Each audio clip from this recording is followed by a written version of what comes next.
Chapter 7 के grand finale में आपका स्वागत है। अगर प्रोबेबिलिटी थ्योरी एक ब्लॉकबस्टर सिनेमैटिक यूनिवर्स होती तो सेंट्रल लिमिट थ्योरम CLT इसका अल्टीमेट क्लाइमैक्स होता।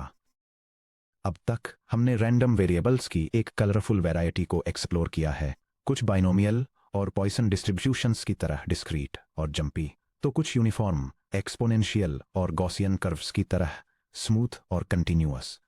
हर एक के अपने कस्टम रूल्स, अलग फॉर्मूले और यूनिक शेप्स थे। आप वाजिब तौर पर पूछ सकते हैं, क्या होगा अगर हम पूरी तरह से वाइल्ड, इरेगुलर या नॉन नॉर्मल डिस्ट्रीब्यूशन से लिए गए इंडिपेंडेंट रैंडम वेरिएबल्स का एक मैसिव मेस लें और उनका एवरेज निकालें? क्या हम पूरी तरह से अनस्ट्रक्चर्ड क्योस पर खत्म होंगे? इसका जवाब मैथमेटिकल साइंस के सबसे अमेजिंग खुलासों में से एक है, नहीं। क्योस से सीधे ऑर्डर निकल कर आता है। ओरिजिनल डिस्ट्रीब्यूशन कितना भी बिजारे, लॉपसाइडेड या एसिमेट्रिक क्यों न हो, बड़ी संख्या में इंडिपेंडेंट रैंडम वेरिएबल्स का सम और सैंपल मीन हमेशा एक मैजेस्टिक सिमेट्रिकल नॉर्मल डिस्ट्रीब्यूशन में स्मूथ आउट हो जाएगा। इस फाइनल सेक्शन में हम स्टैटिस्टिक्स की इस सुपर पावर को अनपैक करेंगे, CLT का यूज करके real exam style problem solve करेंगे, एक कॉम्प्रिहेंसिव मास्टर फॉर्मूला मैप बनाएंगे और आपको एक बैटल टेस्टेड डिसीजन फ्लोचार्ट से लैस करेंगे, ताकि गेट या आपके यूनिवर्सिटी एग्जामिनर्स आपके सामने जो भी प्रोबेबिलिटी क्वेश्चन फेंकें उस पर आप जीत हासिल कर सकें। Section break, the central limit theorem CLT, nature's universal equaliser. चलिए पहले मैथमेटिकल प्रिसीजन के साथ थ्योरम को स्टेट करते हैं और फिर हर सिंगल कंपोनेंट को तब तक ब्रेक डाउन करते हैं जब तक कि यह पूरी तरह से इंट्यूटिव न महसूस होने लगे। The central limit theorem formal statement. मान लीजिए x1 x2 x3 से लेकर xn तक n इंडिपेंडेंट और identically distributed ID random variables का एक सीक्वेंस है, जिनमें से हर एक का एक well defined finite mean mu equal to expected value of xi है और एक finite variance sigma squared equal to variance of xi है। जैसे जैसे से सैम्पल साइज इन्फिनिटी को अप्रोच करता है, n approaches infinity sample mean x bar n जो equals 1 over n times the sum from i equals 1 to n of xi है, distribution में एक नॉर्मल डिस्ट्रीब्यूशन की तरफ कन्वर्ज होता है, जिसका मीन म्यू और variance sigma squared over n होता है x bar. n converges in distribution to normal with mean mu and variance sigma squared over n। इसी तरह टोटल सम इस n जो equals the sum from i equals 1 to n of xi है, mean n mu और variance n sigma squared वाले normal distribution को approach करता है। S n converges in distribution to normal with win mean n mu and variance n sigma squared. Standard normal random variable z के रूप में express करने पर z equals x bar n minus mu divided by sigma over the square root of n, जो equals S n minus n mu divided by sigma times the square root of n है। जैसे जैसे n infinity को approach करता है, mean 0 और variance 1 के साथ नॉर्मल डिस्ट्रीब्यूशन की तरफ कन्वर्ज होता है। The 4 crucial conditions. Identically distributed सभी इंडिविजुअल वेरिएबल्स xi एक ही बेसलाइन प्रोसेस से आने चाहिए और उनका अंडरलाइंग मीन म्यू और वेरिएंस सिग्मा स्क्वेयर्ड सेम होना चाहिए। इंडिपेंडेंस x1 का आउटकम जानने से x2 x3 और आगे के वेरिएबल्स के बारे में 0 इंफॉर्मेशन मिलती है। फाइनाइट वेरिएंस बेसलाइन डिस्ट्रीब्यूशन का इनफाइनाइट वेरिएंस नहीं होना चाहिए। इंजीनियरिंग में मिलने वाले सभी स्टैंडर्ड डिस्ट्रीब्यूशन इसे सेटिस्फाई करते हैं। Sufficient sample size in pure maths में n इन्फिनिटी को अप्रोच करता है। प्रैक्टिकल इंजीनियरिंग और गेट प्रॉब्लम्स में n ग्रेटर देन और इक्वल टू 230 का सैंपल साइज आमतौर पर इतना बड़ा माना जाता है कि नॉर्मल अप्रोक्सीमेशन बहुत अच्छी तरह काम करता है। अगर ओरिजिनल डिस्ट्रीब्यूशन पहले से ही सिमेट्रिक है तो n ग्रेटर देन और इक्वल टू 10 भी काम कर जाता है। 2. एक विजुअल सिमुलेशन केओस को बेल कर्व में बदलते देखना। सेंट्रल लिमिट थ्योरम के मैजिक को सही मायने में एप्रिशिएट करने के लिए चलिए 2 एकदम अलग बेसलाइन डिस्ट्रीब्यूशंस पर एक मेंटल सिमुलेशन रन करते हैं। ये विजुअलाइजेशन सेंट्रल लिमिट थ्योरम को डेमोन्स्ट्रेट करता है, ये दिखाकर कि कैसे सैंपल साइज बढ़ने के साथ फ्लैट यूनिफॉर्म डिस्ट्रीब्यूशंस और हैविली स्क्यूड एक्सपोनेंशियल डिस्ट्रीब्यूशंस दोनों धीरे धीरे सिमेट्रिक नॉर्मल बेल कर्व्स में कन्वर्ज हो जाते हैं। Scenario A, the flat highway uniform distribution. Imagine कीजिए कि आप एक single fair 6 sided die roll कर रहे हैं।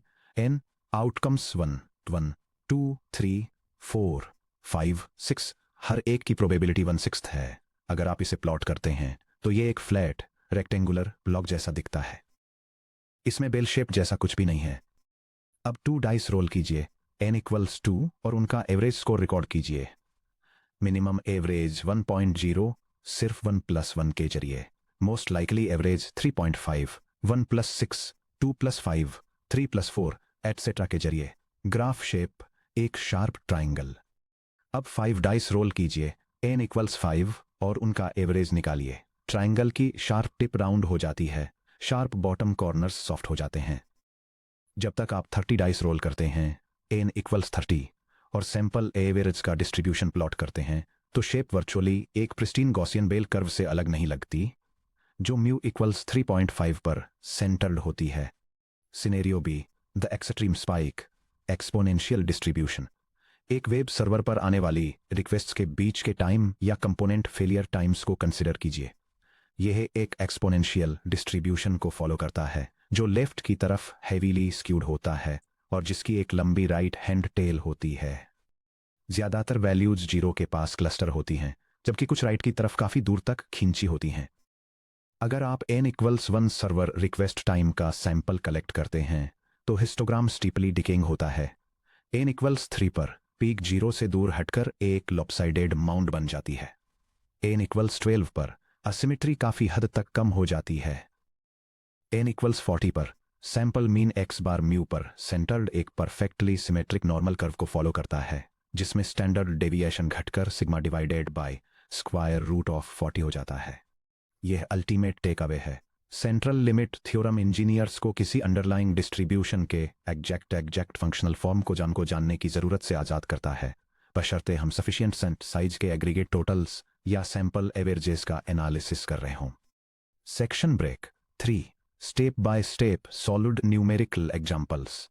चलिए 2 क्लासिक एग्जाम स्टाइल प्रॉब्लम्स को सॉल्व करके देखते हैं कि सेंट्रल लिमिट थ्योरम कैसे कॉम्प्लेक्स इंजीनियरिंग कैलकुलेशंस को आसान बनाता है।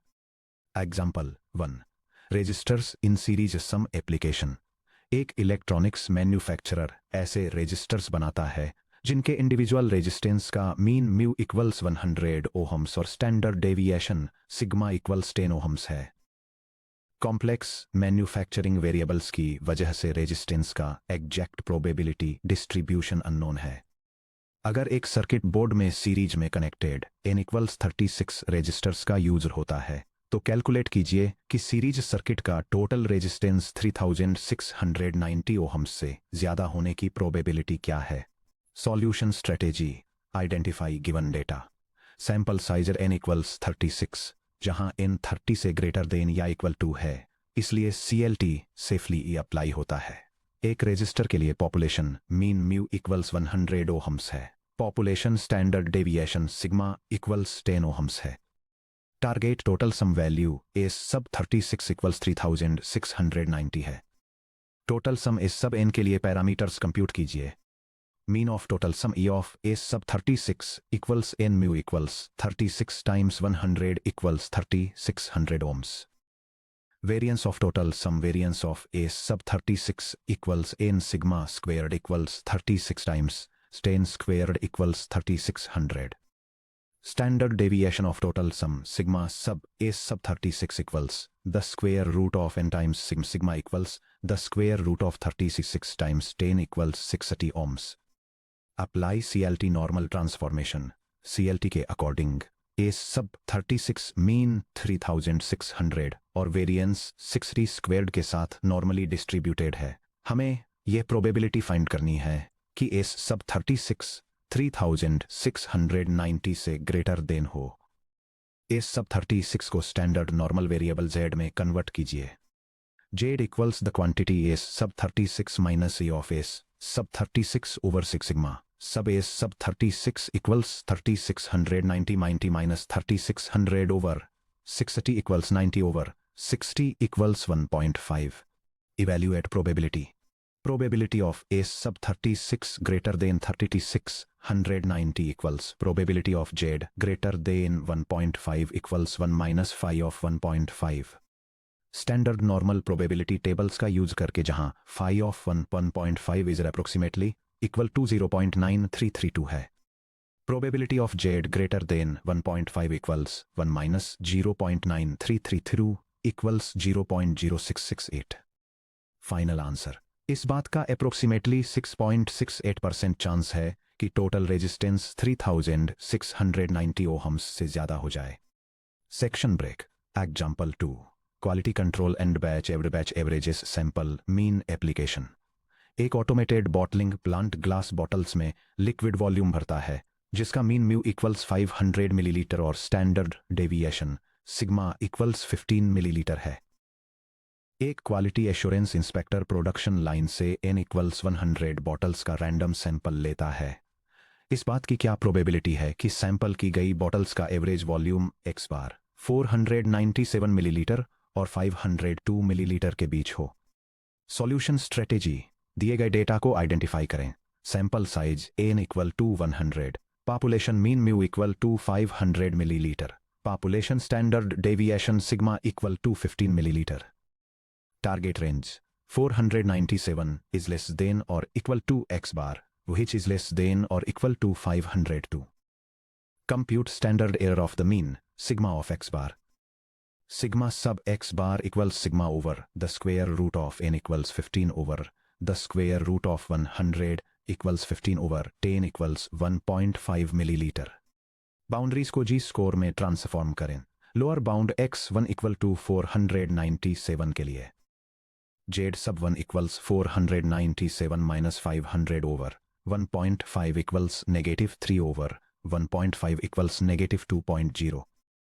अपर बाउंड x2 इक्वल टू 502 के लिए Z sub 2 equals 502 minus 500 over 1.5 equals 2 over 1.5 is approximately equal to 1.33।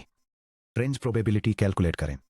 Probability of 497 less और equal to x bar less than और equal to 502 equals probability of -2.0 less than और equal to Z less than और equal to 1.33 equals phi of 1.3 3 minus phi of -2.0। Standard normal tables से phi of 1.33 is approximately 0.9082।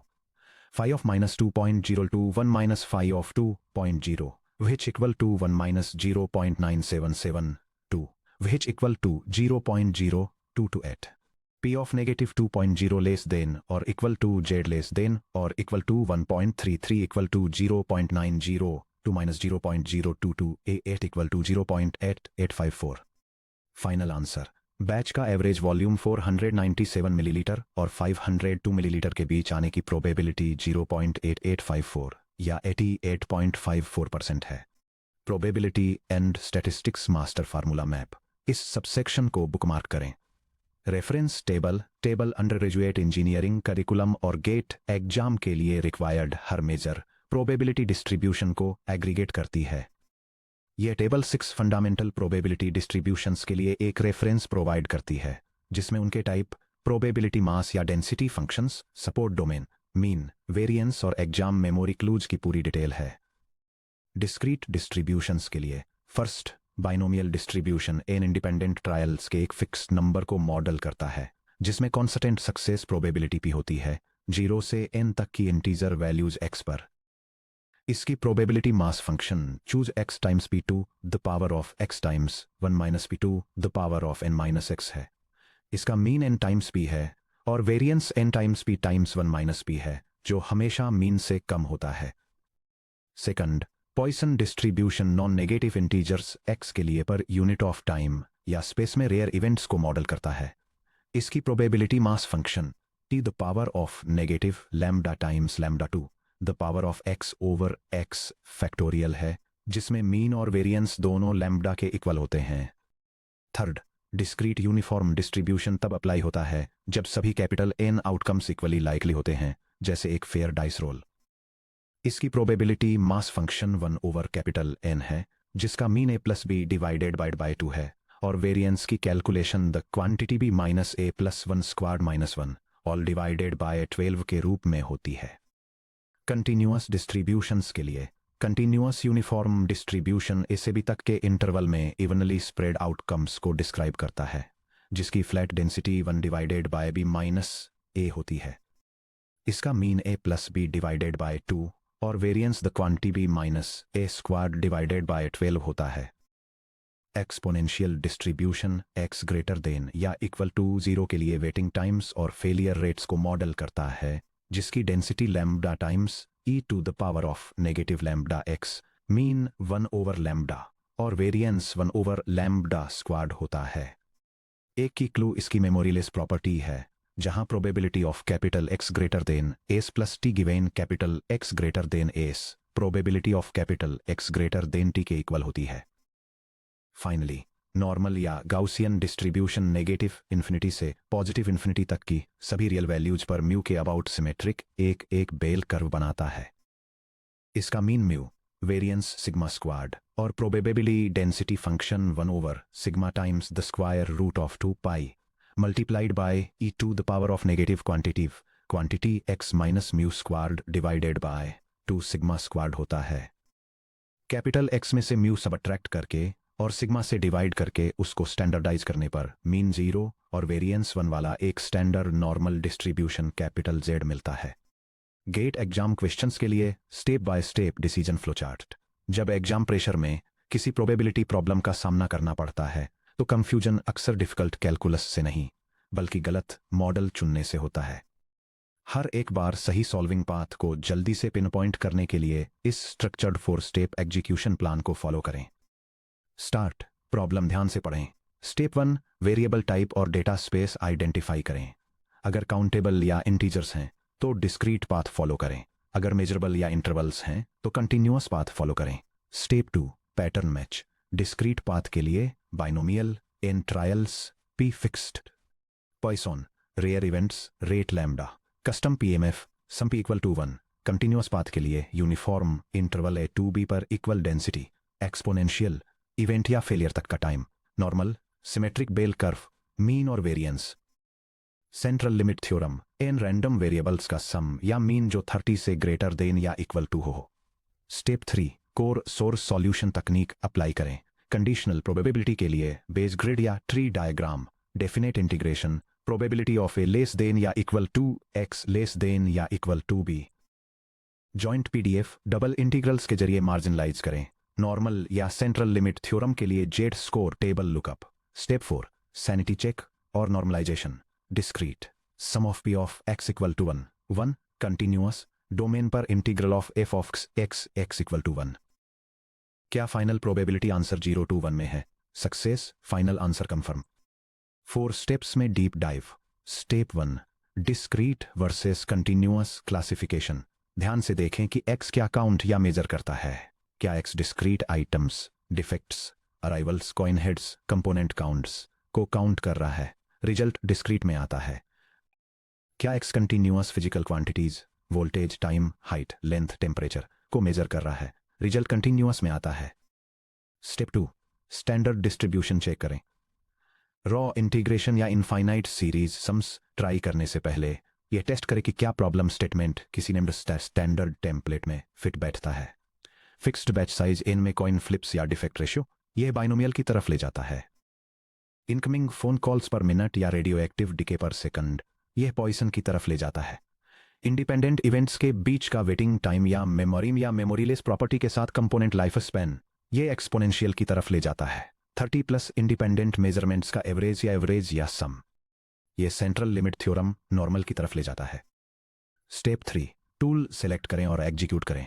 Bayes theorem questions. एक 2x2 probability या branch tree draw करें। p of a given b equal to p of b given a times p of a divided by p of b लिखें। Joint density questions f of x।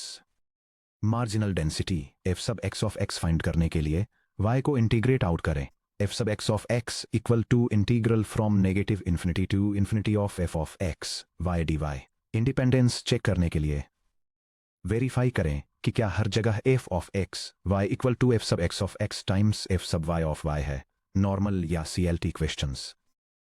Z tables या symmetry properties consult करने से पहले हमेशा Z equal to x minus mu divided by sigma या Z equal to x bar minus mu divided by sigma divided by square root of n में standardise करें। Step 4 sanity check और normalisation verification. Total area या sum check. क्या sum of p of x equal to 1 या integral from negative infinity of F x D x equal to 1 है। अगर PDF या PMF में कोई कांस्टेंट के एम्बेडेड है, for example F X equal to K X squared, तो इस normalisation condition का यूज करके पहले के लिए सॉल्व करें। Boundaries check. क्या सभी प्रोबेबिलिटीज स्ट्रिक्टली 0 से 1 के बीच हैं? याद रखें, एक PDF F x specific points पर 1 से ज्यादा हो सकता है, लेकिन एक प्रोबेबिलिटी पी ऑफ ए कभी नहीं हो सकती। Section break. फ्लोचार्ट का यूज करके वर्कड वॉक थ्रू। चलिए एक पास्ट गेट स्टाइल क्वेश्चन पर अपने फ्लोचार्ट को टेस्ट करते हैं।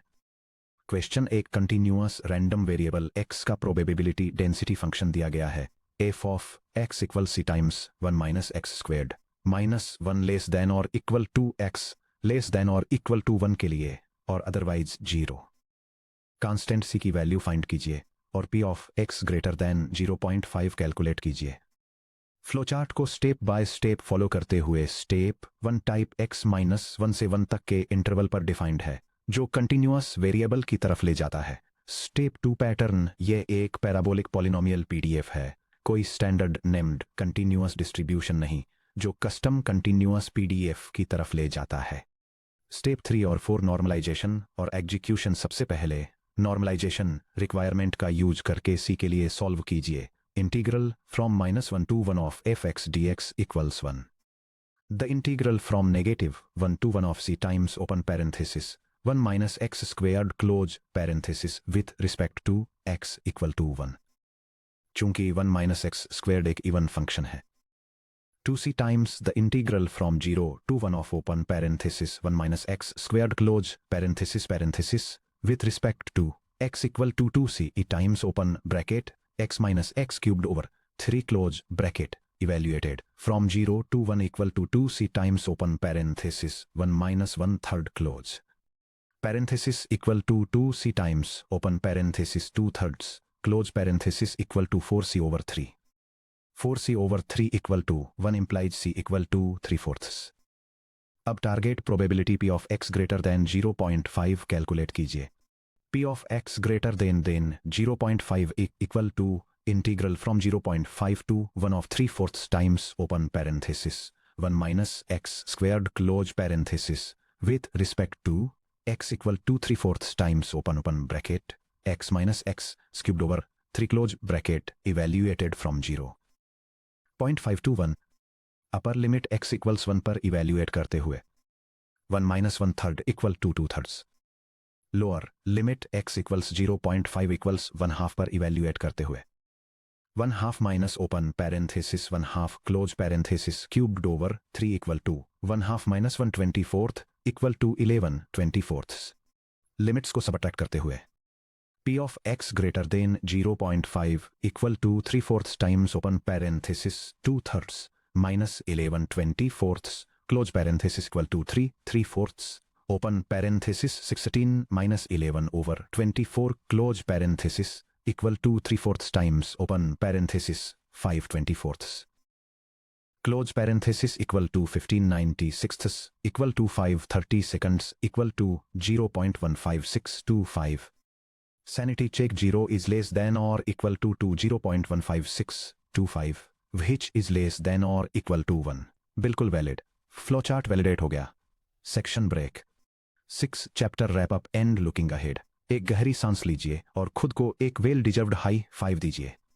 आप चैप्टर 7 के समिट पर पहुंच चुके हैं। इस चैप्टर के दौरान आपने प्रोबेबिलिटी थ्योरी और मैथमेटिकल स्टैटिस्टिक्स में एक एक्सेप्शनली सॉलिड फाउंडेशन बना ली है। आपने मास्टर कर लिया है एक्सियोमेटिक प्रोबेबिलिटी, सैंपल स्पेसेस और बेज थ्योरम के साथ conditional reasoning, discrete random variables, expectation, variance और MGFs, continuous distributions, joint probability functions और marginal density derivations, special standard distributions, binomial, Poisson, uniform, exponential, normal. Central limit theorem, वो master bridge जो sample statistics को population truth से जोड़ता है। चाहे आप अपने यूनिवर्सिटी सेमेस्टर एग्जामिनेशंस की तैयारी कर रहे हों या कॉम्पिटिटिव गेट एग्जाम में टॉप मार्क्स लाने का एम रख रहे हों, जो मेंटल मॉडल्स और शॉर्टकट्स आपने यहाँ सीखे हैं वो आपके लिए एक अनफेयर एडवांटेज की तरह काम करेंगे। प्रोबेबिलिटी सिर्फ प्योर मैथमेटिक्स की एक एब्स्ट्रैक्ट ब्रांच नहीं है, यह uncertainty, predictive modelling, machine learning, signal processing और मॉडर्न इंजीनियरिंग डिजाइन की फंडामेंटल लैंग्वेज है। चैप्टर 7 को पूरी तरह से कॉन्कर करने के बाद अब आप इंजीनियरिंग मैथमेटिक्स के final major domain chapter 8 numerical methods and computational engineering को टैकल करने के लिए पूरी तरह से तैयार हैं। वहां हम अलजेब्रिक इक्वेशंस, मैट्रिक्स ऑपरेशंस और कैलकुलस को रियल वर्ल्ड कंप्यूटर कंप्यूटेशन के लिए डिजाइन किए हाई स्पीड एल्गोरिदम्स में ट्रांसफॉर्म करेंगे। अपना मोमेंटम स्ट्रांग रखें, अपने फॉर्मूला मैप को रिव्यू करें और चलिए कॉन्फिडेंस के साथ चैप्टर 8 में कदम रखते हैं।